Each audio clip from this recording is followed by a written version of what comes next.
timur Amerika, mulai dari New York, Washington DC, Boston, Chicago, kemudian Atlanta, lalu ke Kanada, pantai timur, keliling.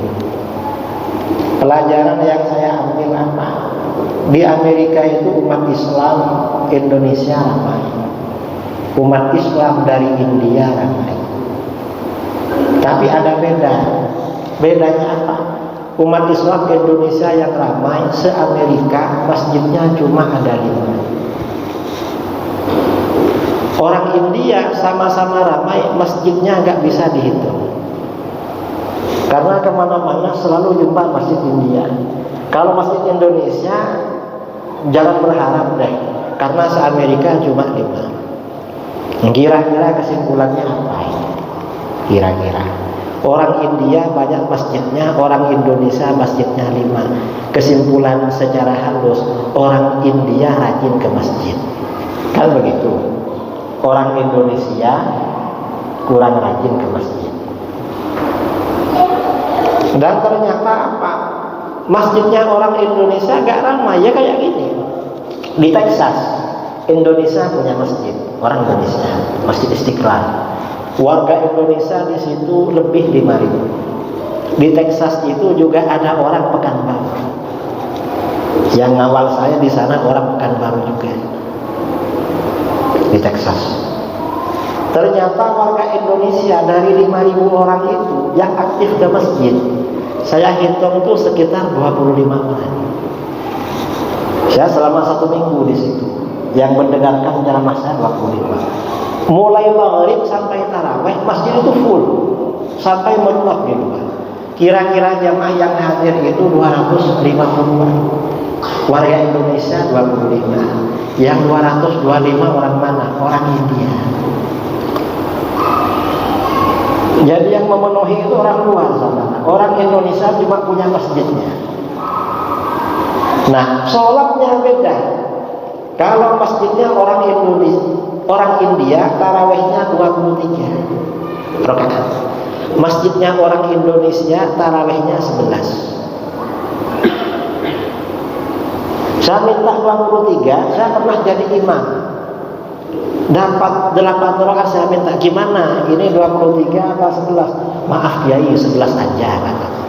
Minta ampun saudara. Ampun begitu. Enggak mau 23. Wah, orang Indonesia begini. Nah, pelaksanaan tarawehnya, masjidnya orang India satu malam itu 3 kali tarawehnya. Karena gak cukup. Kloter pertama jam 9 sampai setengah 11. Kloter kedua jam 11 sampai setengah 1. Kloter ketiga jam 1 sampai setengah 3. Masjidnya Indonesia cukup sekali semalam. Nah, orang India itu kalau mau punya masjid cepat. Karena ustaznya ceramah, ayo sumbangan masjid. Saudara kita di sana ramai. Kalau punya masjid cukup. Di sana ada gereja mau dijual. Di Amerika dan Eropa, masjid itu rata-rata gereja. Karena gak ada jamaah dijual, dibeli sama orang Indonesia, orang India. India ini kalau sumbangan cepat saudara, bukan dompet gak hitung-hitungan. Kalau kita ini kan sudah persiapan kalau mau ke masjid, karena ada amal. Ya, jadi gak buka dompet. Yang dompet di sini. Biar gak buka dompet sudah ada. Cuma biasanya ya, kalau India ini gak mikir-mikir, kadang 10 lembar, entah berapa, cepat penuh, cepat banyak kotak amal. Kalau kotak amal ditaruh ke perempuan, yang ibu-ibu muslimat itu gak pakai uang. Biasanya yang ada di jari-jari sama di lengan, di muka semua, di muka. Itu orang India, jadi cepat. Kalau orang Indonesia beda saudara. Karena yang ceramah saya, ayo sumbangan. Karena dengan sedekah harta saudara gak berkurang, bertambah 3 kali lipat. Begitu kotak amal berjalan, buka dompet saudara. Lalu dilihat. Setelah dilihat, istikharah dulu. Mana yang terbaik untuk dikeluarkan? Allahumma inni astakhiruka bi'ilmika wa astaqdiruka biqudratika Was'aluka min fadlikal azim. Ternyata hasil istiqomahnya 1 lembar aja. Akhirnya apa?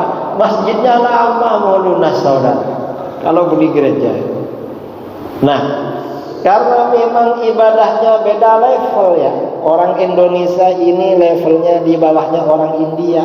Orang India rata-rata pengusaha sukses, kaya-kaya jadi bos, jadi dosen, kemudian jadi dokter, jadi macam-macam. Orang Indonesia rata-rata pekerja, rata-rata kerja di rumah makan, jadi satpam, jadi supir, pokoknya itu pekerja. Artinya apa? Level ibadah yang tinggi itu ternyata berpengaruh terhadap level ekonomi. Makanya kata para ulama, termasuk min asbabil fakri, termasuk min asbabil qillatir rizki. Sebab orang rizkinya sedikit, qillatus sholat, sholatnya sedikit. Orang sholatnya gak rajin, biasanya rizkinya gak banyak juga. Tapi kalau orang yang sholatnya rajin, ya, sholat malam, sholat sunnah, biasanya rizkinya melimpah. Ini kata para ulama. Saya perhatikan di Amerika sama Kanada. Kemudian juga ini lagi pengaruhnya kesolehan orang tua kepada anak-anak. Karena orang India itu orang tuanya memang ahli ibadah, sedekahnya, sosialnya tinggi, anak-anaknya diperhatikan istiqomah, pakai kerudung, pakai jilbab. Di Amerika itu nggak pakai baju nggak apa-apa, karena di sana negara liberal, negara bebas. Tapi orang Muslim di India rata-rata sopan. Kalau anaknya orang Indonesia beda. Anaknya orang Indonesia ini kadang-kadang ibunya pergi ngaji ke saya bawa kerudung, tapi nggak bisa caranya pakai. Kerudung itu ditaruh di lehernya. Kerudungnya begini, rambutnya terbuka. Lalu assalamualaikum Pak Kiai. Saya tuh repot, nanti nggak lihat dikira sombong. Lihat ini gimana orang ini, kok dibuka gitu. Kadang-kadang waktu ngaji pakai kerudung, besoknya jumpa saya nyapa, saya terkejut, siapa ini nyapa? Oh, karena gak pakai kerudung, nggak tahunya oh yang ngaji semalam itu pakai kerudung untuk ngaji. Artinya apa ya, anak-anaknya juga begitu, gak istiqomah.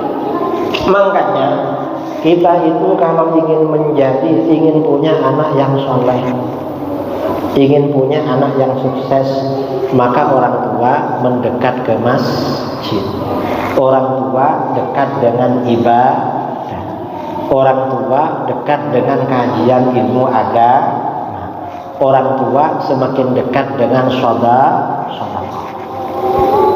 Tentunya ini harus masjid Ahlus Sunnah wal Jamaah, bukan masjidnya Wahabi. Karena di Pekanbaru ini Wahabi semakin dekat dengan kita, saudara. Assalamualaikum warahmatullahi wabarakatuh. Saudara-saudara kaum muslimin dimanapun Anda berada, bagi seorang muslim, perjalanan paling indah dan paling berkesan adalah perjalanan menuju tanah suci Mekah dan Madinah, dan ziarah ke makam baginda Rasulullah SAW. Insya Allah saya beserta rombongan akan menunaikan ibadah umroh tanggal 20 Februari sampai tanggal 28 Februari 2025 bersama Safir Catur Jaya Wisata. Yang berminat menunaikan ibadah umroh bersama kami, insya Allah mudah-mudahan mendapatkan umroh yang mabrurah, yang diterima oleh Allah Subhanahu wa Ta'ala. Sekian dari saya, mohon doa restu kepada semuanya. Mudah-mudahan perjalanan kami lancar dan barokah. Assalamualaikum warahmatullahi wabarakatuh.